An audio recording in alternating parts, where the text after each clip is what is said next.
साथियों नमस्कार।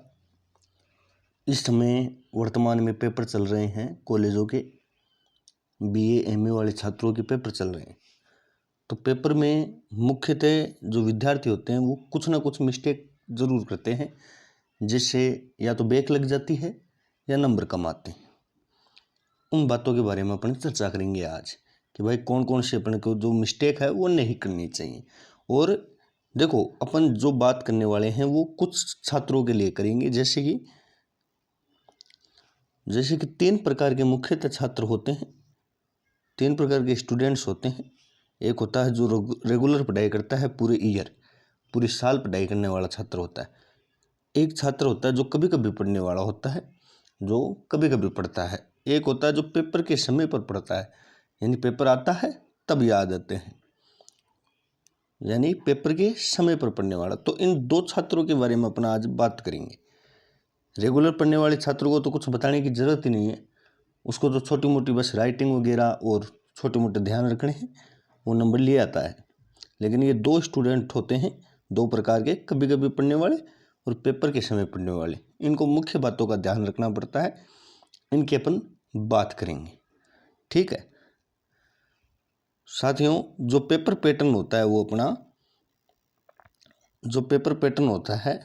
वो देखो, बड़े प्रश्न आते हैं, जो छोटे प्रश्न आते हैं वो 2-2 नंबर के प्रश्न आते हैं, 10 प्रश्न, ठीक है। 2-2 नंबर के 10 प्रश्न हैं, 10 प्रश्न है यानी 20 नंबर का मीटर ये हो गया, ठीक है। फिर पार्ट सेकंड में 5-5 नंबर के प्रश्न दिए हुए हैं, 5-5 नंबर के 4 प्रश्न दिए होते हैं। कितने प्रश्न दिए होते हैं? 4, यानी 20 नंबर का मीटर ये दिया रहता है, 20 नंबर का मीटर, ठीक है। उसके बाद में बड़े प्रश्न होते हैं, ये देखिए बड़े प्रश्न। इसमें बड़े प्रश्नों में 3 प्रश्न करने रहते हैं, 6 प्रश्न दिए रहते हैं, यानी एक इकाई में से 2 में से 1 प्रश्न करना रहता है। इसमें से 1 प्रश्न और इस इकाई में से भी 1 प्रश्न, ठीक है। अब महत्वपूर्ण है बड़े प्रश्न। अगर ये जो 2 टाइप के जो स्टूडेंट हैं, ये 2 टाइप्स जो स्टूडेंट्स हैं, 2 प्रकार के ये जो स्टूडेंट हैं, अगर ये पास होने चाहते हैं बढ़िया नंबरों से, तो ये 2 पॉइंटों पे उन्हें ध्यान रखना पड़ेगा। 2 पॉइंट कौन कौन से हैं? देखो, ये जो 20 नंबर वाले जो प्रश्न हैं, 20 नंबर वाले, इनमें गलती क्या करता है छात्र? ये देखो, अगला अगर आपको 20 नंबर देगा तो कुछ बात के देगा। वो बात क्या है, इसमें क्या करना पड़ता है इन बड़े प्रश्नों में? चलते हैं। देखो, बड़ा प्रश्न एक या तो 20 नंबर का आएगा या 15 नंबर का आता है, ठीक है। 20 नंबर का आता है या 15 नंबर का आता है प्रश्न, ठीक है। अगर 20 नंबर का प्रश्न है तो कम से कम भी 6 से 8 पन्ने इसमें लिखने पड़ते हैं। बच्चा यही गलती करता है, जो कभी कभी पढ़ने वाला स्टूडेंट है, या उसको इतना मैटर नहीं आता है कि वो किस प्रकार से इतने पन्ने लिख के आए। मेन चीज़ यही है साथियों। देखो, अगर आप रेगुलर पढ़ने वाले हो तो आप पॉइंट के हिसाब से लिखोगे। भाई, रेगुलर पढ़ने वाले हो तो पॉइंट टू पॉइंट लिखोगे बातें, पॉइंट टू पॉइंट लिखोगे तो इतने पन्नों की ज़रूरत नहीं है। लेकिन आप कभी कभी पढ़ने वाले स्टूडेंट हो या पेपरों के समय पढ़ते हो तो आपको मैटर बड़ा लिखना पड़ेगा, जिससे आपके नंबर कवर हो जाएं, ठीक है। तो 6 से 8 पन्ने कम से कम करने पड़ते हैं, 6 से 8 पन्ने करने पड़ते हैं, यानी 18 से 20-22 पन्ने कम से कम आप बड़े प्रश्नों को देकर आएँ। 18 से 20-22-23 जितने भी हैं ये पन्ने आप कम से कम बड़े प्रश्नों को देखें। छोटे प्रश्न मिला के 26-27, कम से कम 26-27 पन्ने।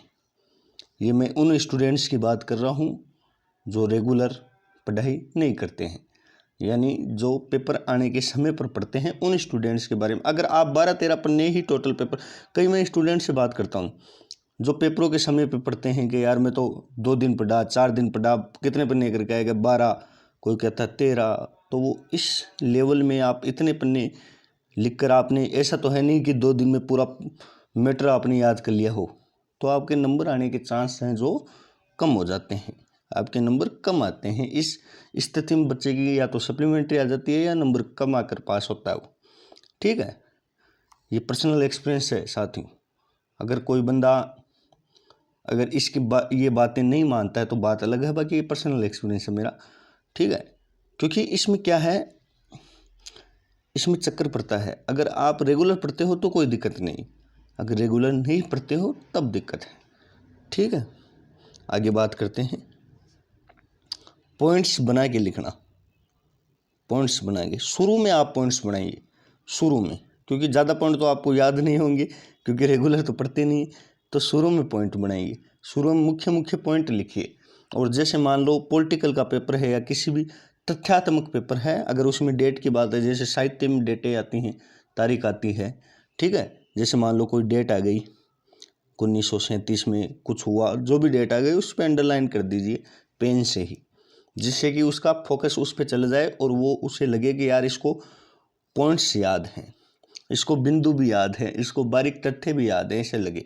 जो चीज़ आपको ऐसे लगे यार इस प्रश्न में मैंने ये चीज़ बढ़िया लिखी है, उस पर आप अंडरलाइन कर दीजिए, जिससे कि पेपर चेक करने वाले का दिमाग उस पर जाए, ठीक है। ऐसे अपन को करना है, पॉइंट्स बना के लिखने हैं, शुरू में पॉइंट्स बना के, जितने पॉइंट आते हैं आपको शुरू में बना दीजिए, ठीक है। फिर जो डेट वगैरह डालते हो, जैसे कोई तथ्यात्मक बातें हैं तो उसके लिए अंडरलाइन कर दीजिए, कोई बढ़िया बातें हैं उसमें भी अंडरलाइन कर दीजिए। तीसरी और इम्पोर्टेंट बात, हैंड राइटिंग। देखो, अगर जब तक सुंदर नहीं दिखेगा, जब तक अच्छा नहीं दिखेगा, तब तक वो नंबर नहीं देगा। सुंदर दिखना आवश्यक है।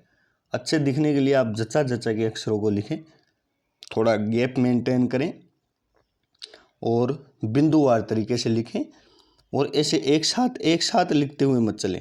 बीच में लिख दिए, फिर एक लाइन का गैप दे दिए, फिर लिखिए, यानी सुंदर दिखना चाहिए पेज, तब जाके नंबर आते हैं। ये कुछ बातें हैं, इनका ध्यान रखिए, पेपर आपका अच्छा जाएगा। मैं उम्मीद करता हूँ समझ में आया होगा आपको। धन्यवाद।